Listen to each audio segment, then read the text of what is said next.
go. Good evening, ladies and gentlemen. It is now 5:30, and I will call this work session of the Burnsville City Council to order. Members of the public are welcome to attend in person, and we're always happy to see people here in the chambers. But the public can also choose to watch us on burnsvillemn.gov/meetings or Comcast Channel 16 or 859. The public can also participate through Zoom by joining us at zoom.us/join. More information is available on our meeting's webpage and in the council agenda packet. This is a work session, so our process is that we go directly to the items that's on the agenda. So the first item on the agenda is the Arts Commission, and that is going to be presented by Garrett Beck, our Parks, Recreation, and Facilities Director. The floor is yours, Garrett. All right, good evening, Madam Mayor, council members. We're going to start off this evening with the Arts Commission discussion. So real quickly, at the December 10th, 2024 work session, City Council. So a quick history. This is not all encompassing, but some of our three arts-related groups that we've had. Its purpose is to facilitate public art and amenities in the city, and its mission is connecting, honoring, and illuminating our community through arts and amenities. That group is still actively working today.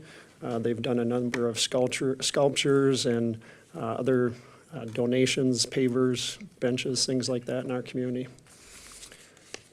The second group, the Lake Alamagnet Center for the Arts.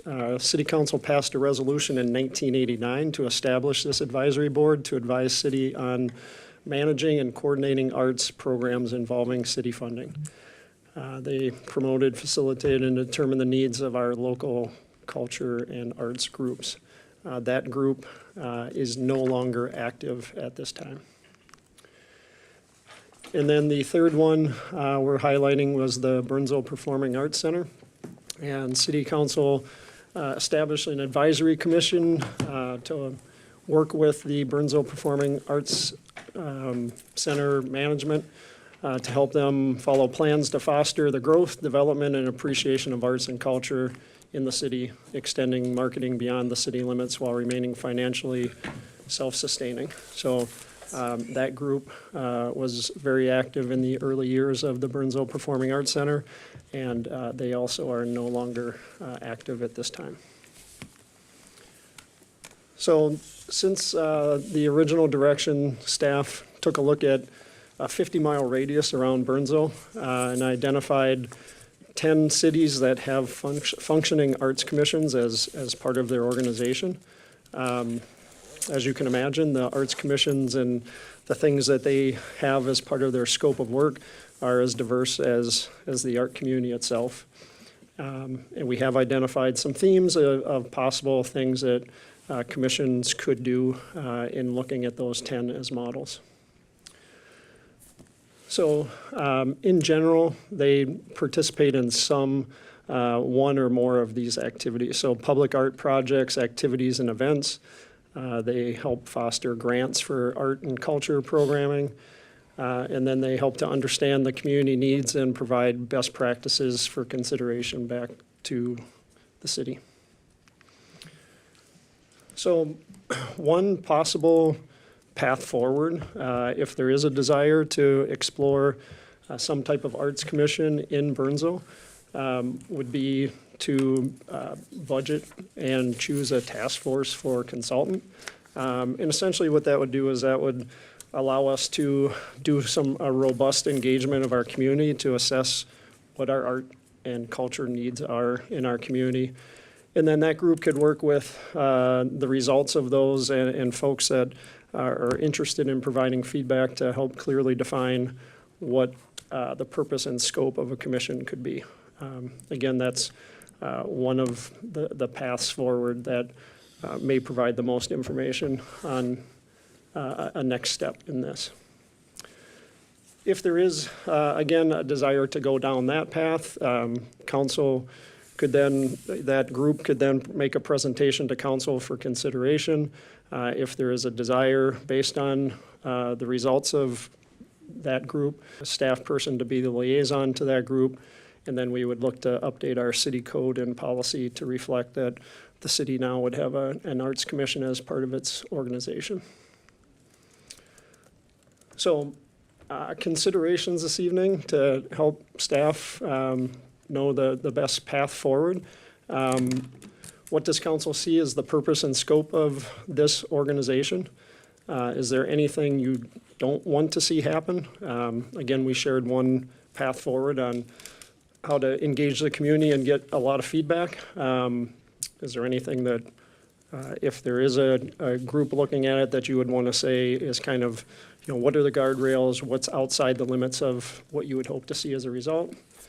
And then, is council open to task forces or groups that are looking into this, looking at the feasibility of a completely independent art commission that is not part of the city? So in addition to the 10 that we found that are part of it, there's a number of cities that have arts commissions and councils and different names of groups that help support art in that general area.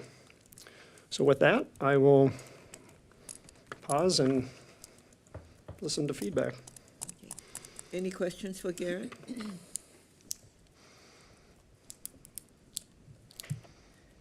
Okay, Garrett, with the 10 cities that you researched, did you get a sense of how it's paid, how the commissions are, for whatever comes up? Because one of the things that we have to talk about is purpose and scope. And as I looked at all of this, I'm not quite sure whether I can find out how much it cost for some of these. I mean, I look at, and it doesn't say. Madam Mayor, to answer your question directly, no, we did not request the budgets that the city provides to support an arts commission. Again, each one of them did such a variety of Different. things that it just, some may require a very robust budget to put on arts festivals and provide grants and whatnot. Others, if they're more advisory in nature and aren't putting on events and activities, may require less. So. Okay. Greg? I would just add, Mayor and Council, really the intention of our conversation tonight was to bring the discussion back to the council, right? So we did that initial, initial assessment of those 10 cities. I think there's something like 6 of the 10 cities, it was clear that there was some sort of public-private partnership as an example, right? So we didn't want to get too prescriptive in that work, rather we really wanted to bring an open conversation back to the council of what are your preferred guardrails if an arts commission were to move forward.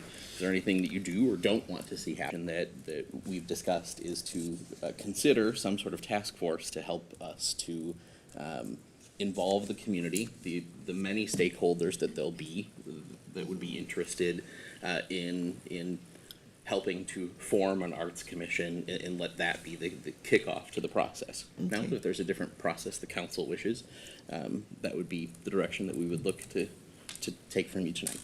Okay, then with that, I would then ask my colleagues on the council, is this a priority for us to move forward with this and to give direction to staff? Because one of the things is that, is it a priority? And then, what is the purpose and scope of the organization, so that when we direct staff to go back, they have something to work with. Yeah. So I do see this as an advisory commission, similar to our other commissions and how we work with them. I also see this as involving the chamber and like Experience Burnsville. I see it with AIM Center, other considerations of, people who are participating and involved in arts in our area. And I'm looking at this as a way for us all to leverage what everyone is already doing. They may look at holes, but I don't see this as them running things. Making sure that our festivals and events are leveraged with one another, such as if we are having some type of event, maybe our restaurants want to do a tie-in with that. And just by having them all at the table, they're able to have those types of discussions to make all the boats rise higher in the tide. And I see this as a way to bring economic development to Burnsville and to bring visitors to Burnsville and to have our residents have more options. There's many things happening around the city. For example, there's someone that every month they do a paint and sip at Med Cruise. A unified calendar would be great for those kind of things, that those types of things could be put on that type of calendar. So that's how I personally am seeing this type of commission work, is advisory, and also that they're all talking with one another and leveraging what each other's doing rather than everything being in separate silos. So that's my view on it. Okay. Yeah, I want to make sure that the Community Foundation is a part of that, because they have been very much a driving force with a lot of public art in the community, so. Yep, no problem with that. Any other thoughts? So I'm trying to get my hand around this thing. Are you looking at a commission that would kind of be an umbrella over all the different things that pertain to the arts in our city? Hub, not umbrella over. So, Communication hub. so everything would go through this commission and then go back out again with suggestions, or? Communication hub. Okay, well, I'm So just, it's mostly so the purpose is a communication hub for all events? And for the arts in general. Okay, That's how I personally okay. see it. would they have any power in any way at all over anything, or are they just merely making suggestions and? I don't think they should have power Okay. over Well, things. there's a commission, so I'm just Similar trying to like, figure it out. and that's why I'm looking at it as an advisory commission rather than, like, Well, I just know, being involved with lots of festivals, it's like herding cats sometimes with everybody, it's. especially when they're time. all happening about the same time. Yes, and that is another nice thing, is like communicating, when are people doing things, right? So that you can either tie into it or not step on each other. Like, just, because that's something the city can do, is create that space for these types of conversations to take place. Like, that's a strength that the city has. So, It is a convener. yeah, we are conveners, yeah, absolutely. Yeah, Dan, Kay? Yes, Madam Mayor. First, I apologize being late. I was dealing with some after-school childcare inability to communicate with the provider and my daughter waiting outside and a little worried. No activity. So anyway, just trying to get some solution in place or communication and before I came in the building. I do like the idea of a commission because it's advisory and it becomes a communication vehicle. I do like the public-private partnership that we had with our other two social entities, Pride and Juneteenth, because it was driven by a nonprofit, but the commission, in this case, could be a facilitator of all and be a sounding board for the council and for the community and for that nonprofit entity. So we wouldn't be wearing the responsibility, but we would be a part of the communication. The city is a powerful communicating entity. It has a lot of ways that go far beyond what a nonprofit could potentially do. So I think the commission is that connection to the city. And I think, to your point, Councilmember Gustafson, we did not call each other before the meeting and say, "Are you wearing the black shirt tonight?" We're the only two with it on, the two Dans. For example, if this existed today, if there was a commission and there was an entity and these other partners were all working collaboratively, looking for ways to come up with events and collaborate with each other. The Burnsville Festival, and I would think even the International Festival, would look at it as if we had the ability and desire to incorporate more art or some sort of art fair within our events, this would be the vehicle that we would go to say, we'd like to explore this idea. We need some of your specialty, right, the nonprofit and the commission, to say, how would we do this? How would we promote it? How would we, rather than us trying to act like we're the specialist in art fair or artist displays or events when we're really not, right? So I think it could be an asset for the existing events, but it would also do a lot on its own. Yeah, I've been thinking a lot about purpose and scope of this. The big thing that we're missing in all of our events is art. Yes. Arts and crafts. Yeah, because the Art and All That Jazz, And- Dan decided he just didn't want to do it anymore. And so that kind Well, of, we, Yeah, now you want me to do an arts commission? yeah.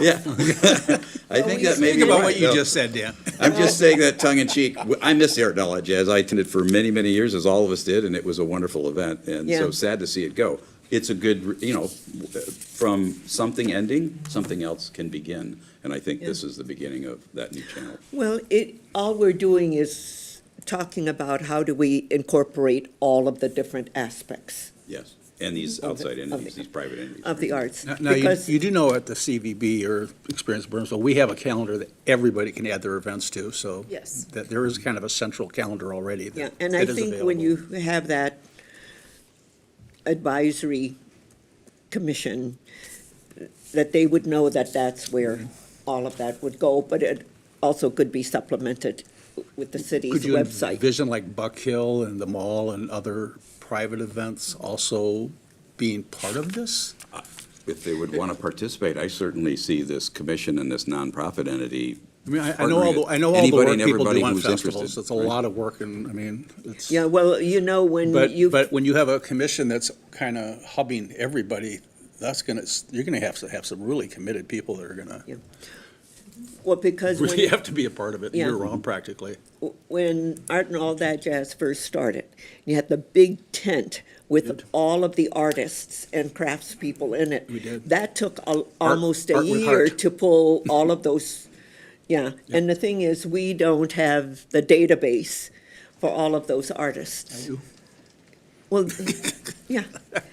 Then you can share it with the commission. I can share. I share all the time. Yeah. I watch Barney films with my Yeah, kid. but that's one of the things. So, let's kind of wrap this up. So the purpose is to be a communications hub, as I understand what this is about, and a collaboration amongst all of the different entities in our city. So are you envisioning artists being part of this commission as well? Oh, yeah. Hope so. Oh, my gosh, yes. Oh, my gosh, yes.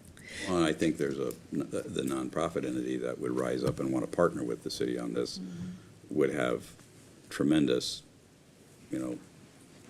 talent, assets, Yep. knowledge, direction, and So- passion to partner with this commission and these other entities and One be of able to create things. Like when you think about the Community Foundation, and we talked about this, they're into public art structures, like the statues.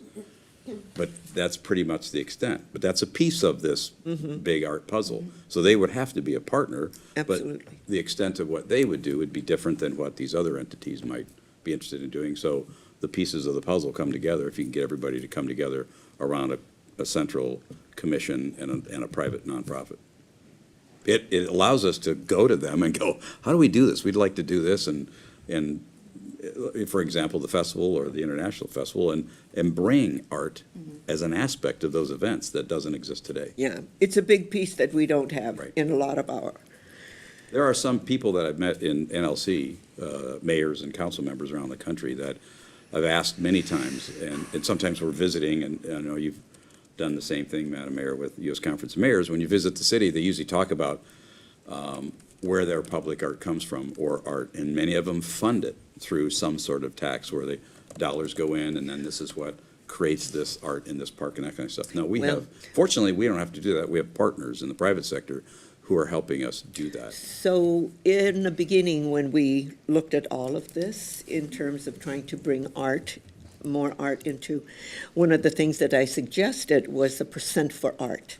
Yes. A lot of cities do Yep. that. It started out in, What I for believe, art? I didn't catch Hawaii, that and first then, part. huh? Percent for art, is that what you said? Percent for art. Okay. Sacramento, every capital project Yeah, that comes Gets it. through the Sacramento metropolitan area, a percentage has to be goes to given the art. to art. I think that may To fund be the one art. of the examples where you got that model from, Yeah. is they're one of them. So when you go to the airport, the columns that support the lower level where the baggage claim is, there is luggage going back 100 years, all up, all the way to the ceiling.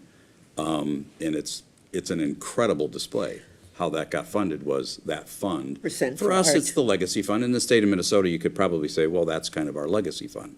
And that has money that goes art Oh, we to have art MRAC, through yeah. grants and People didn't want to do that. before you, it was, it was before its Which time. was before people really, so I go to the games to try and get some help, and that's how we got the help. So are you- However, are you- percent for art is, I'm sure you know all about percent for art.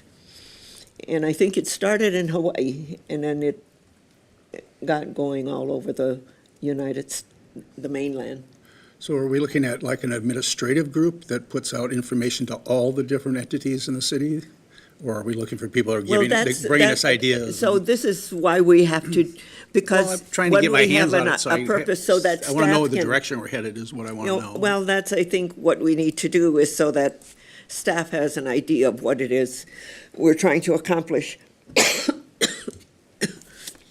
So, and I think one of the things is that for clarity's sake, Greg and Garrett and staff, you need, I mean, because all of this is going to land on your plate, and that's one of the things that I looked at in terms of what you're doing now. I looked at, the monitoring report, and you still have a lot to do, so. And I think we, as a council, need to be mindful of what are the expectations with what's already on their plate. So if you look at the monitoring report, there's a whole lot there.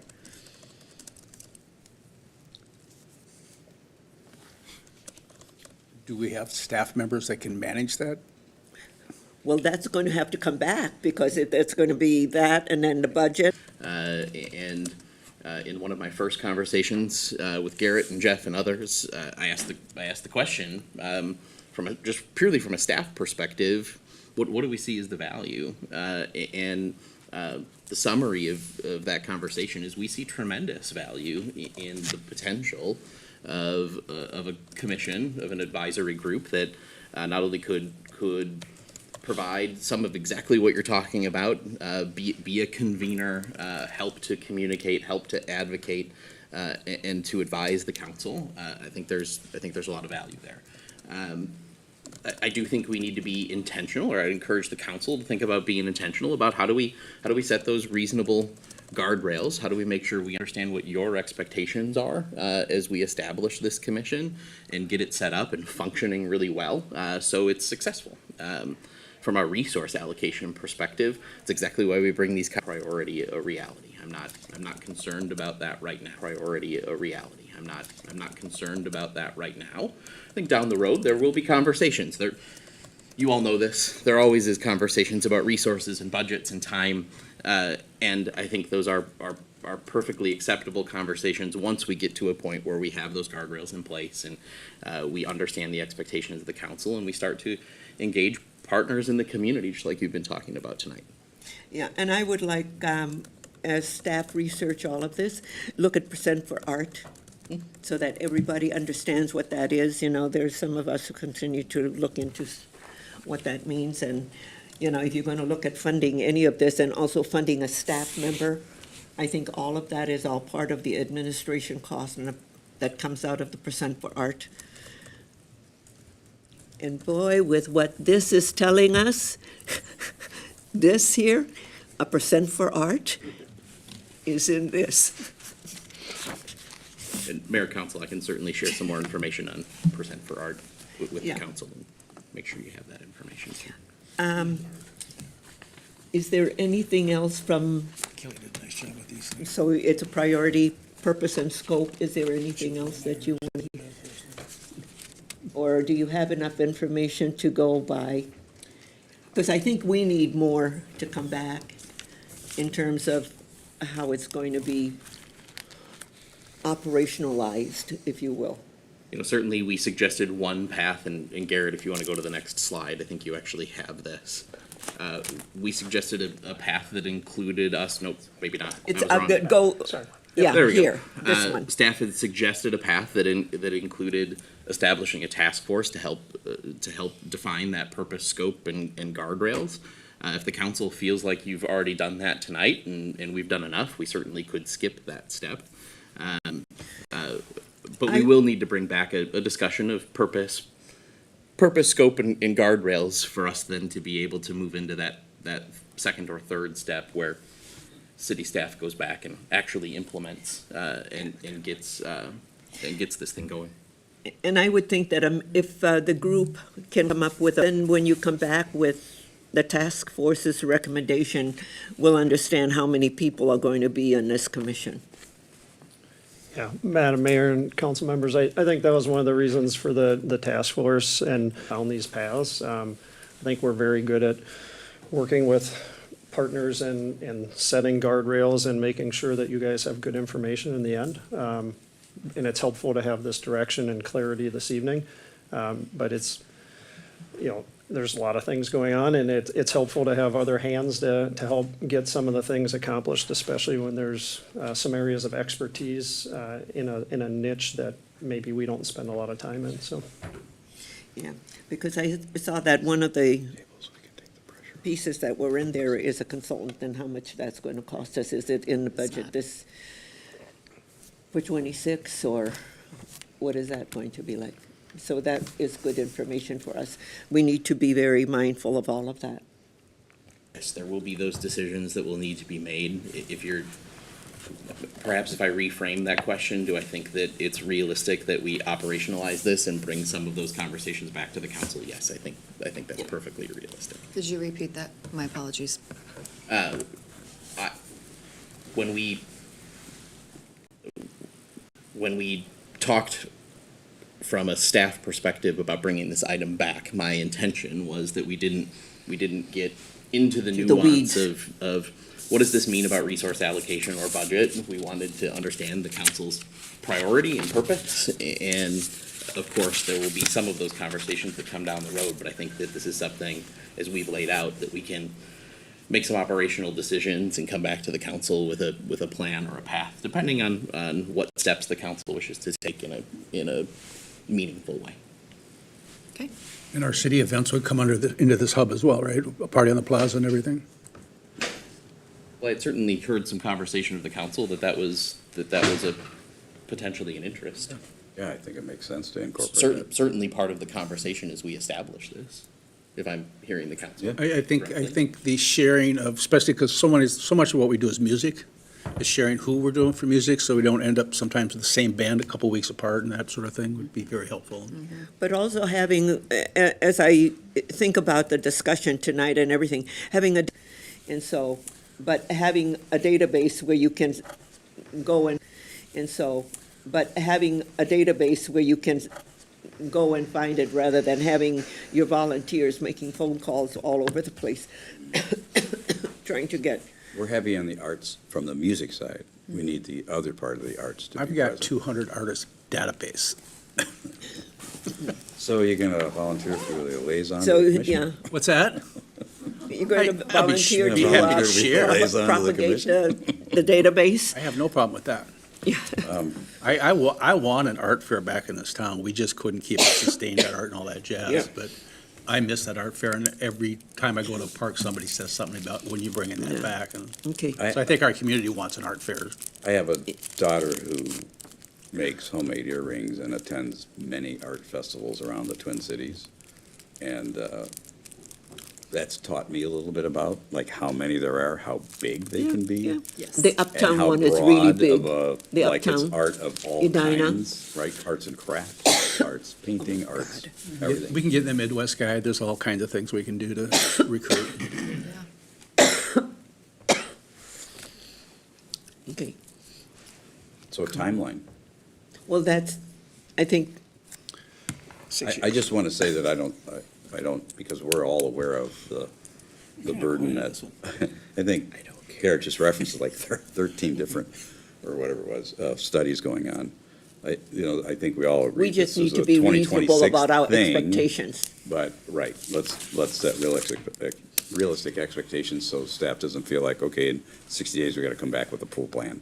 I don't think that's the ask from my perspective. That's not mine also. I've waited a year, I can wait longer. You know, we've got a lot on our plate right now. Everybody? Yeah, Okay. we're not forcing it on any timeline, it's as staff time allows, right? Fair to say. Yep, I think my last question for the council is, are you agreeable to this commission startup process? Timeline-wise, Councilmember Keeley, to your question, to your statement, this is absolutely something we can prioritize into 2026. I have no concerns about that. It's gonna take some time. It will take some time, and I appreciate the council being patient. It's time well spent. So my question would be, are you all right with a process that looks somewhat like this? We Yeah. engage community stakeholders, we establish a task force. They help us to define that purpose and outcome. Okay. Yeah. Yeah, but don't think that you have to start it tomorrow. Understood. Would this, And we're gonna be eager to get this going, right? Just so you know, Amy from Experience Burnsville has a database of all the events right now. We're actually, Experience Burnsville can be very helpful in this as far as helping get some of that information out. Councilmember Gustafson, that's a good point. As a matter of fact, just on the staff side of things, Amy and I and Jennifer, the chamber president, have talked about event calendar, and I think that this just further pushes that conversation. Pushes is probably not the right word. Further motivates that conversation, because I do think there's incredible value in us figuring out how does the city play the convening communication role Yeah. in. There's a lot of different platforms that is available that we could use. All right. So, okay, I have all of the direction that I need. We'll get a timeline back to you, Yeah. and make sure that we get this prioritized in our work plans and keep communicating, reporting back to you, and get the community involved in the conversation. thank you. okay. Going to the next one. All right. Next up And is then the our, next one is yours too, Yeah. Garrett. This is the municipal facilities good news for everyone. inventory, and to all of our, Page by page? yeah, A couple times. to Good all of news. the people who are watching, this is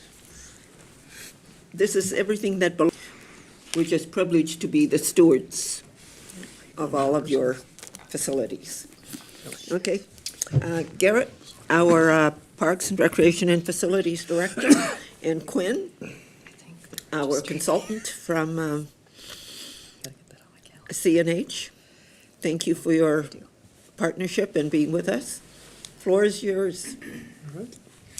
Thank you, Madam Mayor.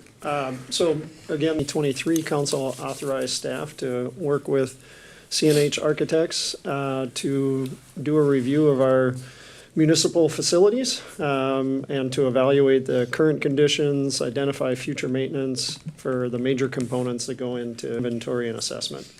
And then the ongoing purpose of that was to create a database that would allow us to effectively do our planning for our CIP, Police City Hall building, our maintenance facility, our 2 fire stations, the ICE Center, AIM Center, et cetera. We have 21 utility buildings. Those are buildings that are part of our water delivery system, so our water treatment plant and the well houses that are associated with that process. And then we've got 23 buildings out in our park system. That would be things like our Neal building, our warming houses, our 4 concession buildings that we have. And then our maintenance department has a few garages that are scattered around the park system that help with the maintenance of our parks. Again, a total of 50. To really understand what the history of that facility was. We did a site visit to evaluate and photograph and determine both existing exterior and interior systems within each of those 58 buildings. And there we started looking at kind of the replacement and maintenance needs that would be related to that review of those, and then help prioritize that. So that were some of our goals with the process. From there, we documented and development probable cost. We documented and development probable cost of all these existing conditions, kind of in an as-is basis. So by that, I mean we were looking at what would it take to maintain and replace elements within those facilities in the same type of product and condition that it was, that was in that we're replacing, not upgrading to something else. The assessment covers general construction components. So as I kind of described that, we weren't looking at individual light bulbs, we're looking at lighting systems. We're looking at the building in elements that need maintenance over time. Kind of looking at things that were $500 or $1,000 or more in value, so that we are still looking at thousands and thousands of components within those 58 buildings.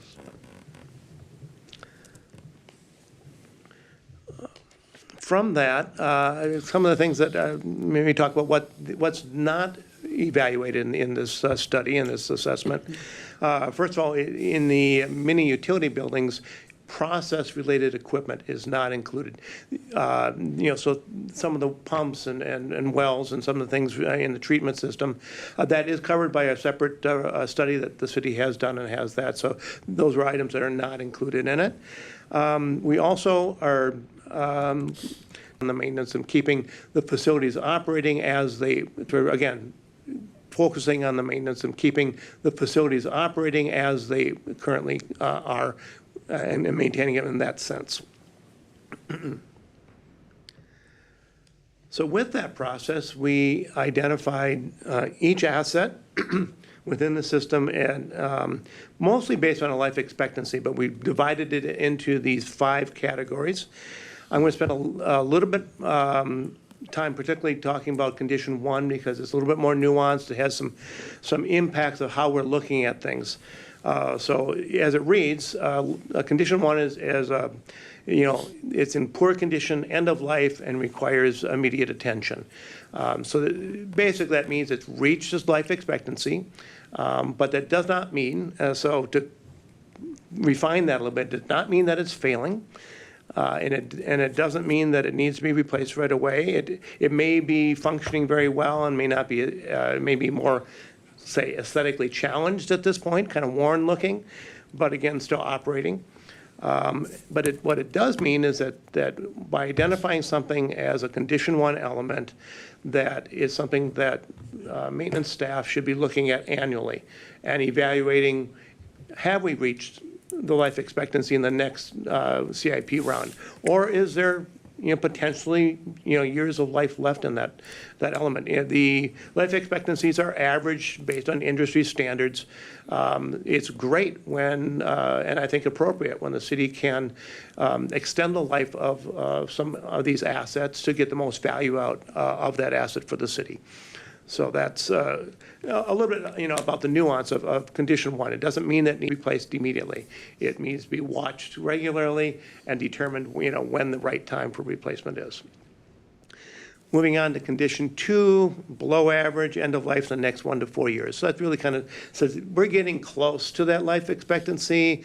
It's something that should start to become on the radar a little bit. You should be looking at what it's looking like, and it's there. But for sure, anticipated some life left in that. Condition 3 is average condition. I'd kind of say that's something that's maybe 50% of its life expectancy is left. So something in that. So with that, we identified these different levels of asset value, replacement value for each of the conditions that we just identified. first of all, looking at condition one, I wanted to just state that it's a large number, 27 million, but that, again, we're not talking that that's something that needs to be addressed immediately. Those are things that are serving the city well yet. It's just, these things are that we'll be looking at regularly. So, again, it's something that where we're getting extended value. All those items put together in 2024 dollar values, we're looking at tracking over $83 million worth of city asset in the facilities. Thank you, Quinn. These next couple slides are going to talk about our facilities that are the facilities that have the most condition 1 and 2s out of the 58. And one thing to point out right off the bat, 2 of the facilities that we've been studying of our resources. We have the AIM Center, the Burnsville Ice Center, a couple of our water treatment plant and Nicollet Reservoir, and then our city garage and Heart of the City ramp at Nicollet Commons. So just to elaborate on what Quinn said also, again, these look like big numbers, but staff also manage how we deal with these. An example, if a facility has 3 water heaters, you may be okay with one of the water heaters, that has a 10-year life expectancy being a condition 1 and 2, not addressing it. And if it fails, the facility can still operate. It's not a major issue, so you may push it down the road and address it at year 20 and get an extra 10 years out of it. Or if you have a rubber flooring in a facility, you may only replace panels that are high traffic areas and not end up replacing an entire floor over the life of the facility. On other things like a major electrical panel, if it were to fail and it took 3 months to get that panel replaced, you may not want to take the chance. You won't want to take the chance, and that's something that you'd want to get replaced before it gets to failure. Again, we mentioned one of the key outcomes was to make sure that we have a good database that allows us to manage. Base was an extremely valuable tool to help us have all of our information in one place. It gives us the opportunity when we do a project, we can update the year that project took place. We can update the dollar amount that was associated with that project, and it'll automatically kick it out based on the life expectancy, and it'll inflate it at 3% so that we make sure that we continue to track these items 20, 30, 40 years into the future, which will allow us to continue to manage our facilities well. Our project managers meet on a regular basis just to check in on how projects are going and what those results are. Again, if a water heater was $10,000 before and now we're seeing, it'll kick that out for all of them to make sure that we're catching that from a planning perspective. A next step for the facility team, we're going to continue to maintain our database, as I just explained, and then we'll defer major projects at Police City Hall, Fire Station 2, and our maintenance facility. Again, if it's a critical item at any of these 3 facilities, we would have to take care of it. But if it is something, maybe there's a roof issue, we would choose maybe just to patch that for a period of time as opposed to doing a major roof replacement and whatnot. So the other thing that we'll be doing, we're going to be doing an operational assessment for our Public Works Department. That's a team that has facilities scattered around our city. It's also one of the facilities that we've done some studying already and understanding space challenges and whatnot. So we want to have a full, complete understanding of those operations to help us make a good choice on how we're taking care of those facilities and that work team. And then we're going to look to complete a vertical park building study in 2026. Again, that's going to take a look at all of our park buildings in our system. Are they in the right parks? Are they providing the right services to our community based on existing needs and future needs? Do they have the right amendment and whatnot? And that'll be used to help inform how we continue to develop our parks and also take care of our facilities at the same time. With that, I will. Any questions for Garrett and Quinn? Comments? It's a very comprehensive inventory, guys. Good job, really. It's nice to know what we have, and it's nice to know what we're gonna have to do in the years to come as we plan. Yeah. I spent some time on an HOA board, and they're required by state statute to keep their assets all identified over a 30-year period of maintenance costs and replacement costs. So I was familiar with and very glad that the city is now taking that longer-term approach and getting a full inventory so we really understand. I know we went through and did that with the parks assets, and now we've got everything else. Yeah, so I'm really appreciative of what staff is doing because we have a better understanding of all of the assets that belong to the community. And then how we're going to replace them, maintain them in the capital improvement plan. Now that we understand all of that, it gives us a better understanding of what we have coming down the road. And I like the fact that you're going to continue to update the database with regard to the dollar amount, because what you're presenting to us is today's dollars, and we all know that with every year, there is a change in that amount, so that the capital improvement plan can also then be updated in terms of how much we have. But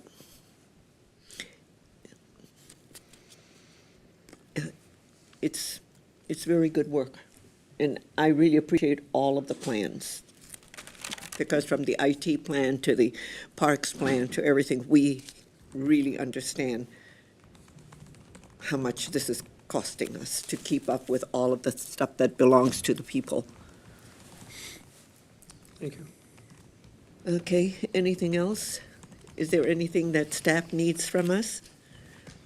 You wanted feedback, and I think you've got the feedback. Everything is good. And that's it. Thank you so much, and thank you, Quinn, for your help with all of this. Thank you. Good evening. Okay. And the next one is our sale and rental of city property policy. And Travis Bistodeau, our Deputy Community Development Director, is presenting. Travis, the floor is yours. Thank you, Madam Mayor, council members. As you may recall, the City Council voted to amend our land sale policy last year to better support the sale of developable properties across the city. However, at that time, we didn't contemplate the sale of undevelopable parcels, so this policy update seeks to address transactions of that nature.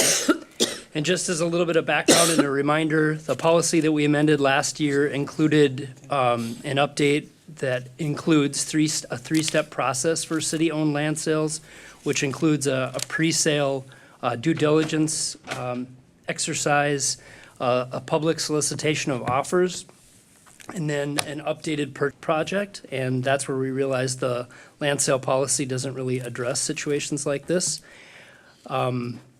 which I'm speaking to here. They're looking for 0.7 acres to support their substation improvement project.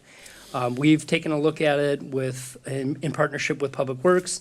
They have no use for the land, and due to its configuration, topography, proximity to 35E, it really has no development potential and is generally deemed undevelopable.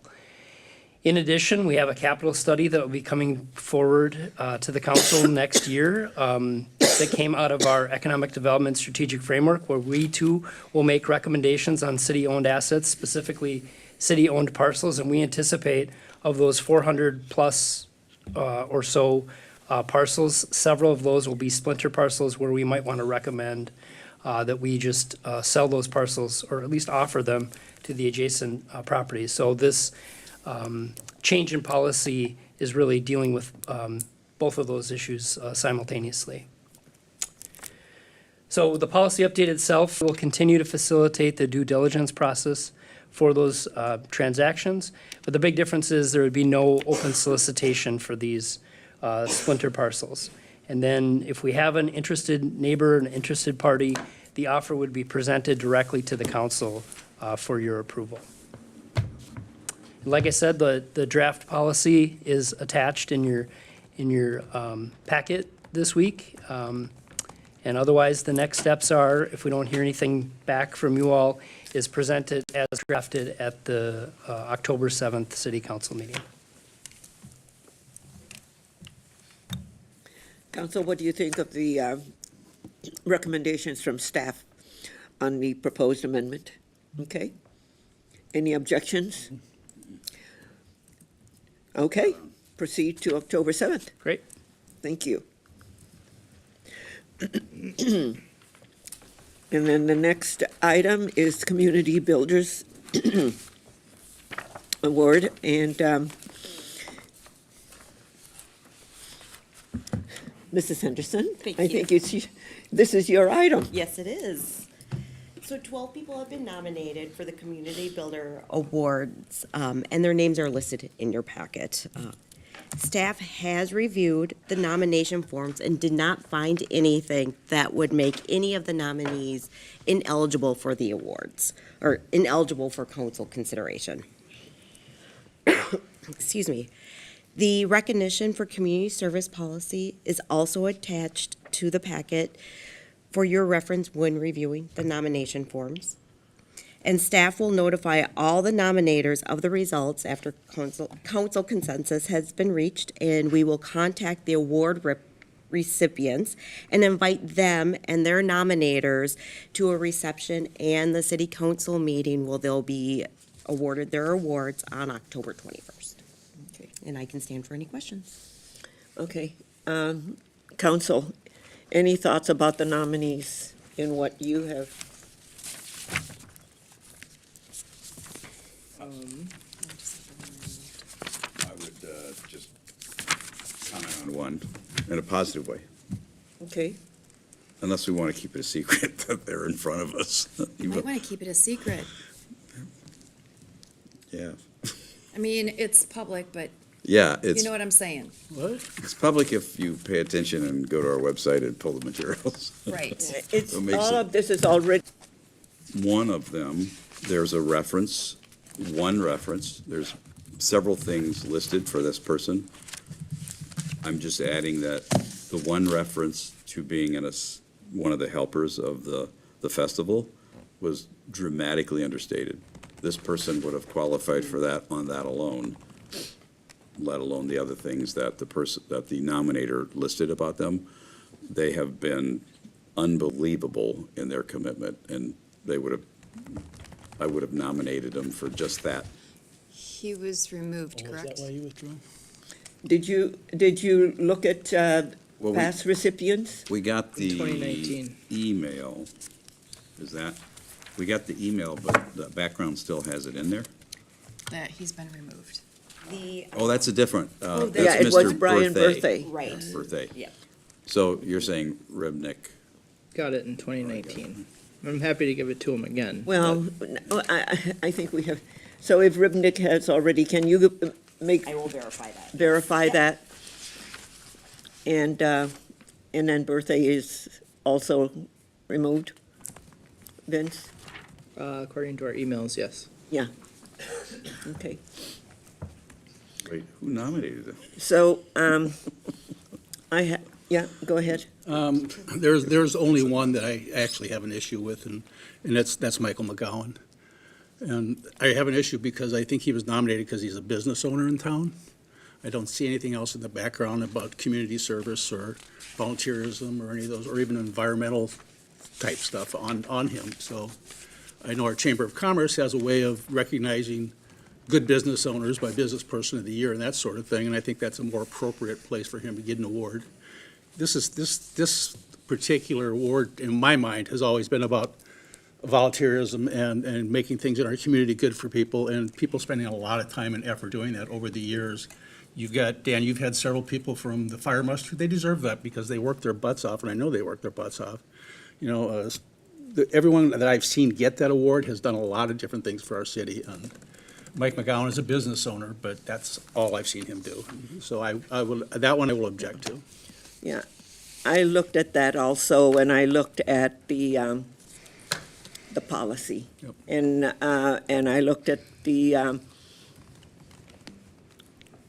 why he was nominated, and it just, it didn't fit the policy from my perspective. The other one that I also looked at, and I'd like for all of you to, is Officer Latuff. And that had nothing to do with volunteering. He's wonderful. He does his job, and it's that's his job. And I didn't see where he was volunteering. I mean, I can look at all of our officers, and they do their job. And they're recognized by the department at an annual recognition ceremony for doing things like that. So it's almost like they have their Yeah. own. Well, I recognition imagine process. that St. Paul does the same for Yeah. their officers, but I looked at it, and there was nothing that had to do with volunteering. This is a good check-in opportunity for understanding the qualifications. Well, for people to understand, because it is about, when we put this together, it's about people who are building our community through their volunteer service. They give up their time and their talent. And I have nothing but accolades for this officer, who is also part of a member of our community, but what the background talks about is his job, and that's what he does. That's his job. The other person that I also had concerns about is Sean Najman. That's the one I was speaking of earlier about. That's the one I was referring to That has in my done, count. Oh, yeah, I would have nominated him alone. He carries some of the heaviest buckets and has for years. He was due, and because he was nominated, I didn't put a second nomination in, so I just let, the nominator bring it up, and then I wanted to just comment on, if it were me, I would have enhanced it significantly related to the festival. I think the person that was nominating him, did not have all of the information, because I look at volunteer Right. for. That's It why is I'm- about his business. because I couldn't really go in and edit, I just wanted to offer that as an amendment to that nomination verbally, Yeah, but, yeah. without and saying their name, his- but now that you let It mentions, after that, it does not talk about his business. Sean's a workhorse at the festival. Yeah, he's He's there till like 2 a.m. He cleaning volunteers at the Big festival? time. a Clydesdale pulling the wagon. He's one of those that does. Well, I a wish tremendous amount I of- wish that his wife would Well, have, that's why I brought it up earlier, and so that's Maybe you why should mention I the cut name. you off and said that's who I was talking about, so cut it. No need to carry any further. okay, well then, with that, he volunteers and he gives a lot back. Yes. So then that for me is okay, Imperative. because he We had volunteers. 2 fire marshals to pick from in this one here when you were Okay. talking that way. Yeah, there was another one that skipped nominated. But that was, his was stated very well. Yeah, and Yeah. the same thing could have been said about, but it was done So I'm by glad you his spoke wife. up.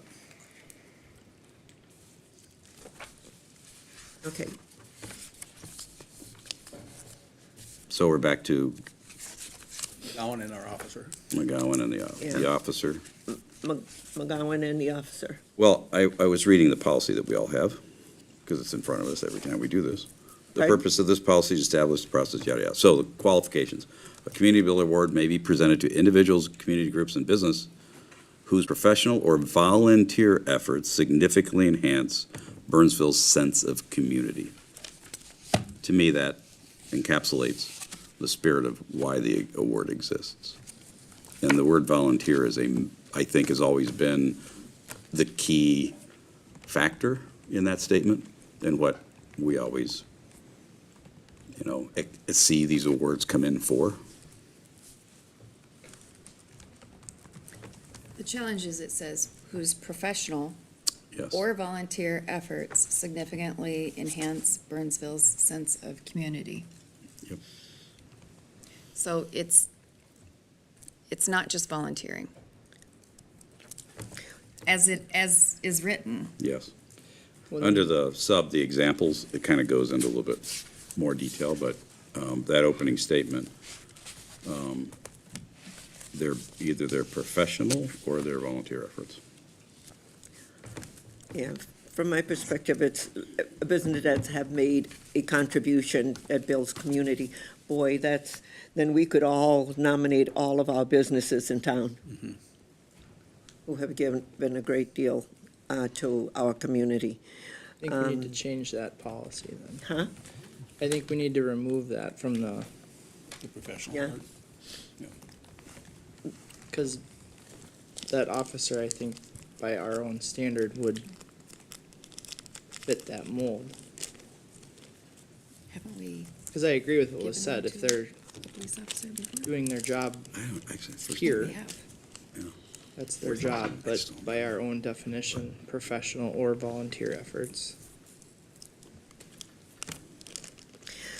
Then I'll nominate all of our officers and all of our firefighters. Well, the point I'm trying to make is I think we maybe want to follow up and clean Refine our the- own refine the wording up. policy of the Community Builders Award. Well, and I think as I remember past recipients, some of them have received it strictly because of their professional contribution. However, generally, they're in a nonprofit, and they're acting as a nonprofit and working within our community. And if we remove that, we lop that whole area of contributors. So So like, I don't object to cleaning up the language, I'm just saying it might not be as easy as we think. because kids, never is. when It you never talk is. about nonprofits, it's like Kids for Kinship, they make the nomination for their volunteer who they feel has been exceptional that year in working with kids. They always have somebody different, but they have identified. It's the same thing about darts. Darts is looking and saying, the Rotary Club has done this much, all of their volunteers and what the activity is. They go and clean up the homes of seniors and so forth. And that's a service organization. But I think when I look at all of that, it's like, okay, you know, this is a democracy, depending on what you all want. I object to McGowan, and I object to, and this is about, so, and I take nothing away from this officer and the work that he does.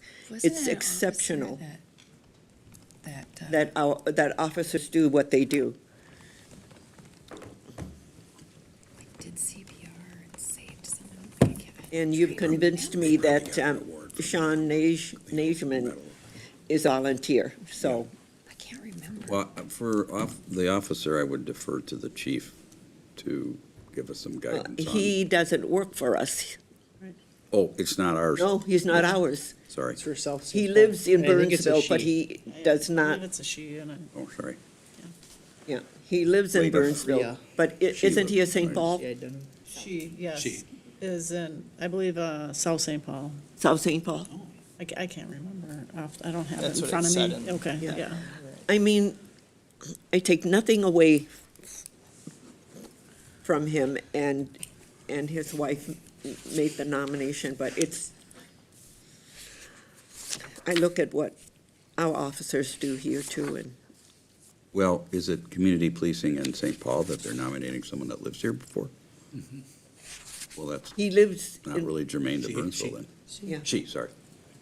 pardon me? It's not germane to Burnsville then. Well, there's one reference to Burnsville in the, He just lives in Burnsville. She. She. Let's see. That's funny how quickly we jump on that. Yeah, I was kind of reading it, but I didn't catch protect numerous individuals. The connections in my to community Burnsville. while training younger officers attached to Burnsville. Like, I'm so fortunate the individual has been in my city. The nominator for Mike is making it about Burnsville, but I think we're questioning whether it's fitting under the policy. Can I interrupt everybody? I'm sorry. Brian Ribnick has received one in 2019. So so he's removed. It's removed. Okay.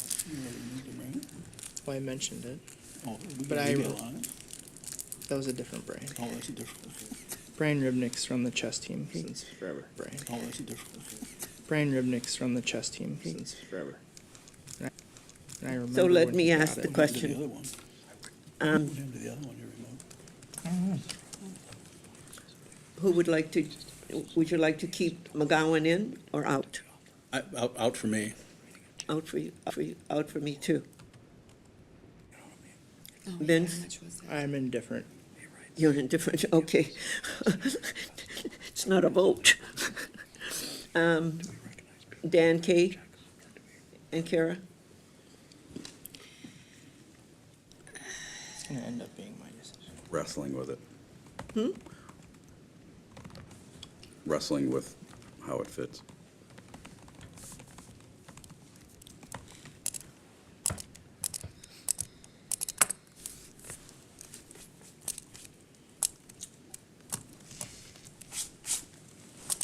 Mike does a lot for the community. He contributes a lot to the community, but I don't know that it fits the spirit of what our policy is written for. Yeah, and when I read it, it also is part of, I also recognize that when someone writes this up, there's a purpose behind it and a reason, right? They feel this person is in the spirit of helping build our community. So well, there's a piece of it that fits. There's just not the, like, volunteerism that fits, yeah, right? but, so the other thing is that one of the sentences that, which is part of their marketing piece, Michael is really working to make it a better for Burnsville. I will say, Shelley Golf gave to Burnsville Traveling Baseball this year, financial contribution. He gave, Yeah, he regularly donates, member of the chamber. You know, and it's he's- up to you guys, because it's- there's a lot of other companies that have given year after year after year without having an active application before us. Right. This one has an active application before us. So it's up to you. I'm out on that one. And out on that one. So if the three of you want him to receive it, I think it comes down to a judgment call, and I think I would rather err to the side of the spirit of somebody going to the trouble of putting it here than trying to justify pull them off. It's one of those, like, go either way, That's- and I that's would okay. just I'm not- rather see the person recognized because someone did take the time to do this in their mind. We've had others that were, in my opinion, not all that strong of a case, and we've deferred to let the award and the recognition go because there was a lot of something behind it. okay. Whether we may have You're- interpreted it the you're way in. we wanted. Kara, you're in? Or what? yeah, we've had candidates for office get nominated when they knew they were gonna be on the ballot, and we kinda, Yes, Brush which is that why off. we Yep. changed the policy on that. we never pulled them fully aware No, of we why they never were pulled them. nominated. We let them go through. Yeah. Fine with both the officer and I'm fine with McGowan. I don't like to take people off. So you break the tie, Vince. I think if we're going to change the policy moving forward, I would rather do that not right here, right now.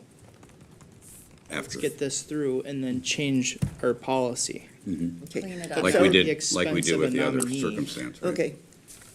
Let me just get the votes here so we can move on. You're in for the officer and McGowan. Yeah, I know we've never pulled anybody in the almost 8 years I've been here before. Okay, And I don't know that we need to start now. If we want to change the policy, we should Well, change the policy. yeah, I'm not changing the policy, I'm just looking at what about you? Out for McGowan and the officer. Out from Out. McGowan and the officer? Okay. I'm not pulling anyone. I would Pulling agree anyone. with the sentiment. Okay, everyone is in. Okay, 3-2. okay.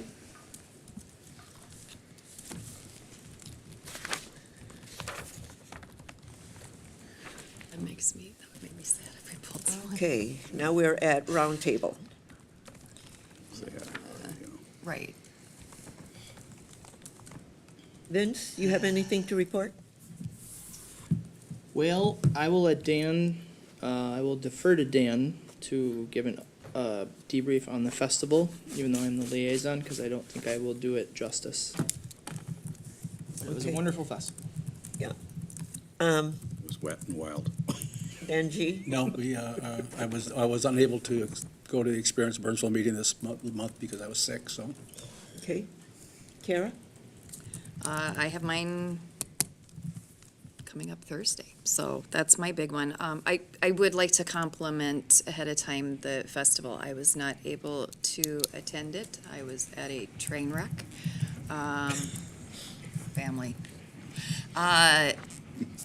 But everything I have heard, like I've not heard a negative comment. I mean, in the drone show, people have been, social media's been plastered with that.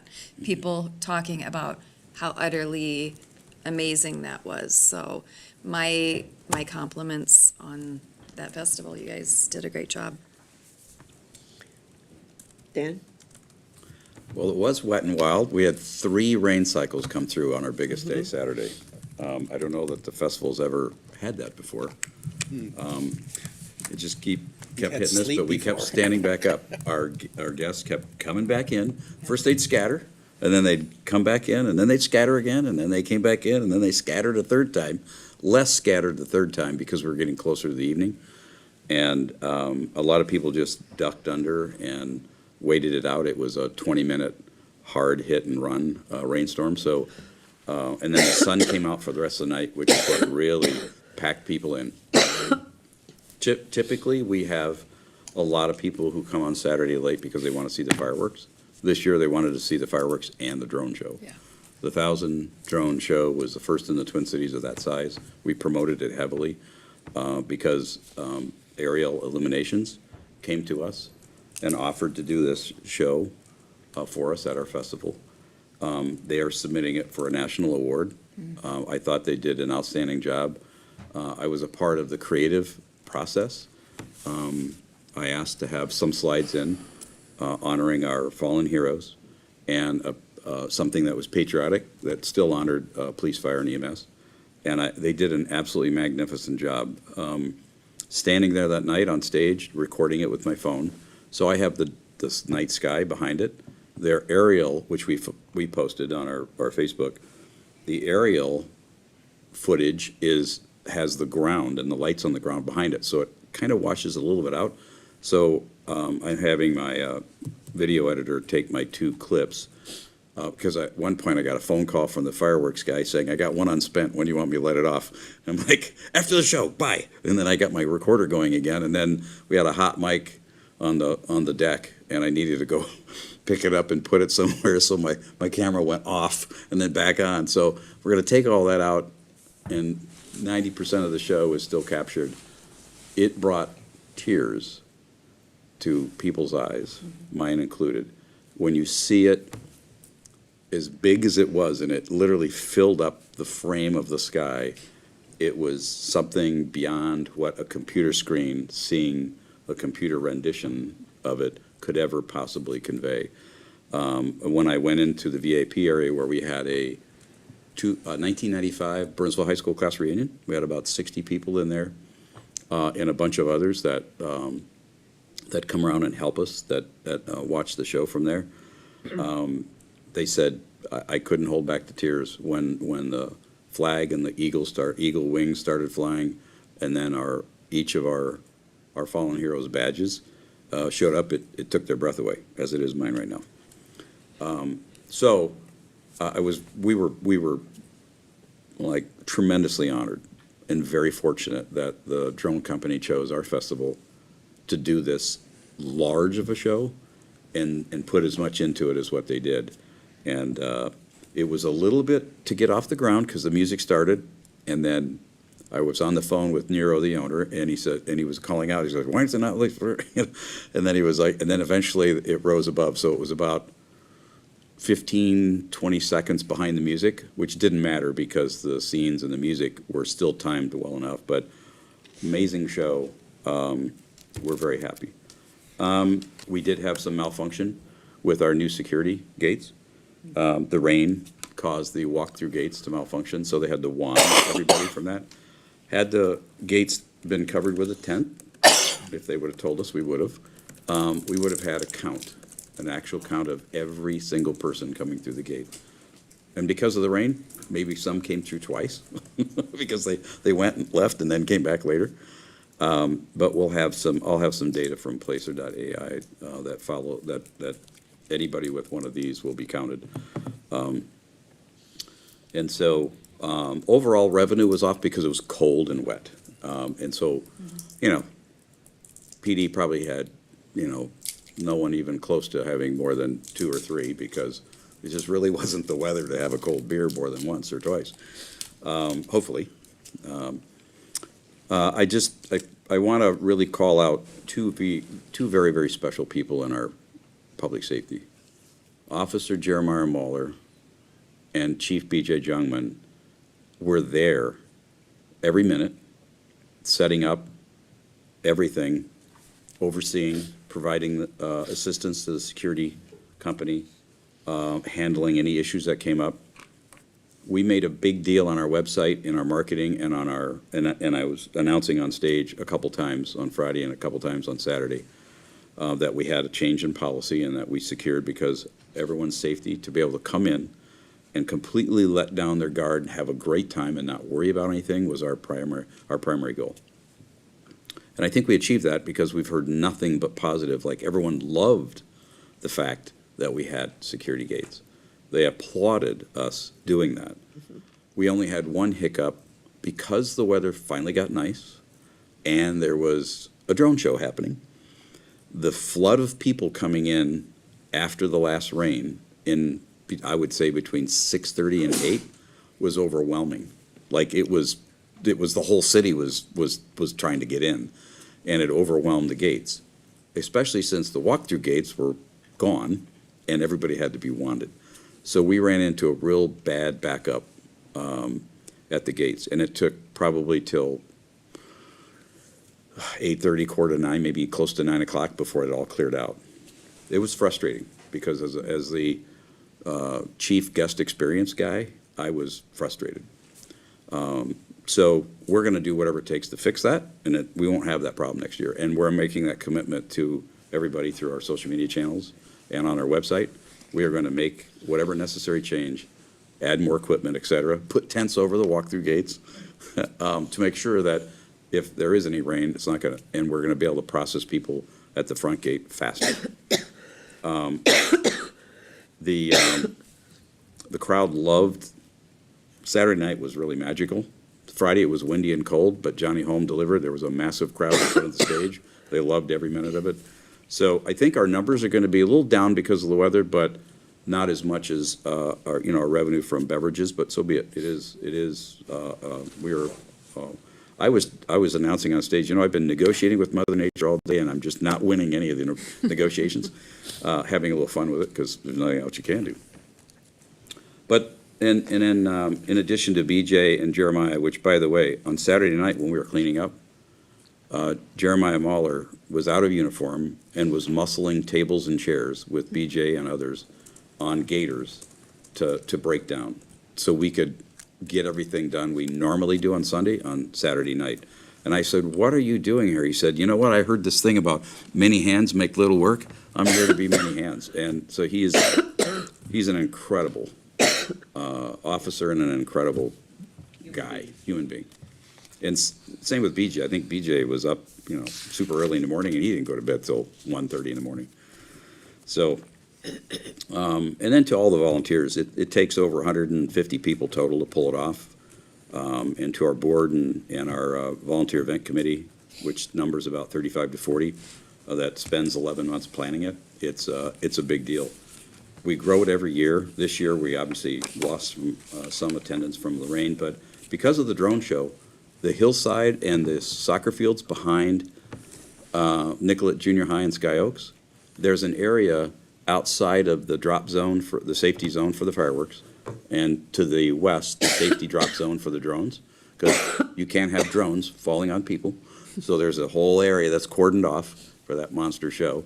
There was a ton of people beyond our fence on the hillside and up at the top. I wish I had a drone shot of how many, but it was so dark, I think the aerial drone couldn't get it. We had what seems like as many people up there as we had inside our fence, and it was packed. So I hope everyone enjoyed it. We're going to send out a survey and get some more feedback so we can improve next year. And thanks to Vince, who shows up on Friday and helps set up and helps get our point of sale and cash, and Robert Timmerman. The two of them handled all the Wi-Fi, all the point of sale, and all the cash, so I could stand on the stage and have fun. So thanks to everyone. And the city. I announced this over and over again. We couldn't do this without the city's help.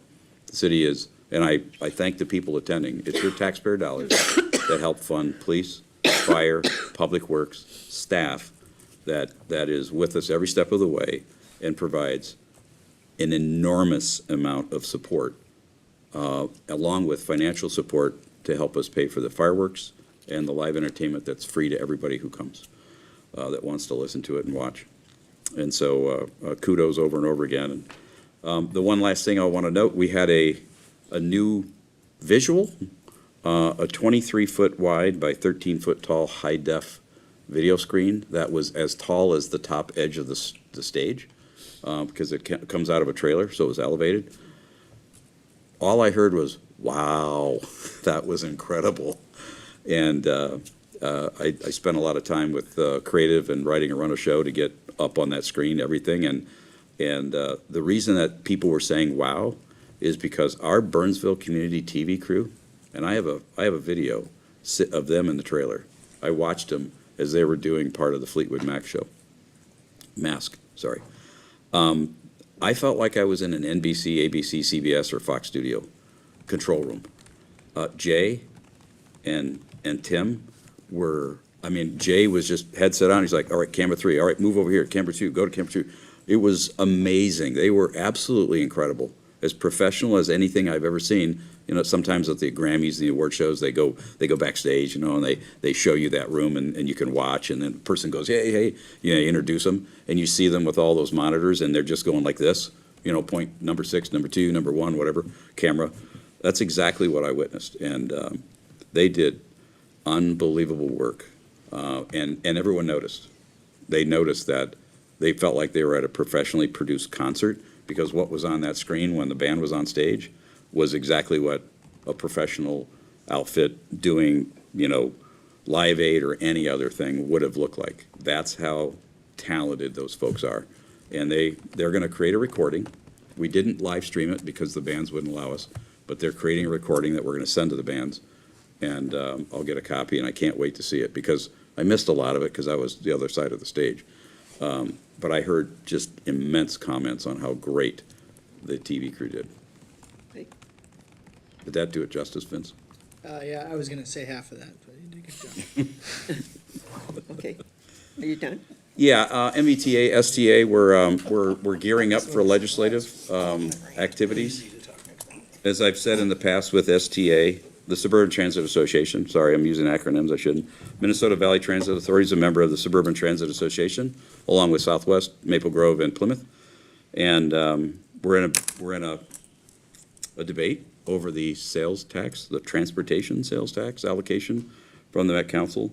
And we were surprised about a month ago to find out that all of the lost funding in other areas, according to Met Council, the bill said, Met Council, you need to take that sales tax money and cover all of those other lost funding areas first, then take what's left and allocate it. And that has dramatically reduced what suburban transit providers can get. And so we are still negotiating, debating, et cetera, and trying to make a case where that is not going to support the growth areas of the Twin Cities, as opposed to the money that is being kept for Met Transit to continue to invest in the core where the population is reducing.